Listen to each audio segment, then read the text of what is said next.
আগামীকাল 12 ঘন্টা বাংলা বন্ধের ডাক দিয়েছে বিজেপি। তারই পরিপ্রেক্ষিতে বাংলা বন্ধ ব্যর্থ করার জন্য পথে নামলো আজ তৃণমূল। আজ রাত্রে পূর্ব মেদিনীপুরের পাঁশকুড়ায় বিক্ষোভ মিছিল করল তৃণমূল কংগ্রেস। এদিন পাঁশকুড়া তৃণমূল নেতৃত্বে সাফ জানায় আগামীকাল 12 ঘন্টা বিজেপির বাংলা বন্ধ কোনোভাবেই সফল হতে দেবে না। আগামীকাল সকাল থেকেই পথে নামবে তৃণমূল কংগ্রেস। আগামীকাল তৃণমূল কংগ্রেসের পক্ষ থেকে পাঁশকুড়া এলাকায় জনজীবন স্বাভাবিক রাখবে এমনই দাবি।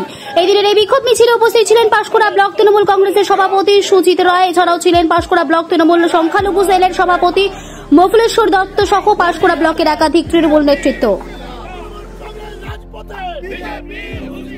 কাল যে কর্মনাশা বাংলা বন্ধ আমরা 2011 আগে দেখতাম, সেই সিপিএম এর নেতারা আজকে লাল জামা ছেড়ে গেরুয়া জামা পরে নিয়ে তারা আবার কর্মনাশা বাংলা বন্ধ পশ্চিমবাংলার বুকে ডেকেছে। সেই 12 ঘন্টার বন্ধকে ব্যর্থ করার জন্য আমরা সাধারণ মানুষ ব্যবসায়ীদের কাছে আবেদন করেছি এবং কালকে তৃণমূল কংগ্রেসের কর্মীরা সকাল থেকে রাস্তায় থাকবে। জোরপূর্বক যদি কেউ কারোর দোকান, কারোর ব্যবসা, স্কুল, কলেজ বন্ধ করার চেষ্টা করে ভারতীয় জনতা পার্টি, তাহলে কালকে সেই সামনাসামনি তৃণমূল কংগ্রেস তার প্রতিবাদ করবে, প্রতিরোধ করবে সাধারণ মানুষকে সংগঠিত করে।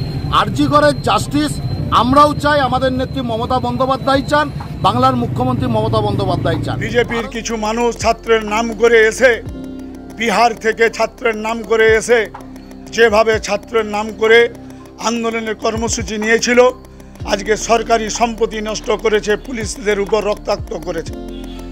আবার তারা পুনরায় আগামীকাল বাংলা বন্ধ রেখেছে।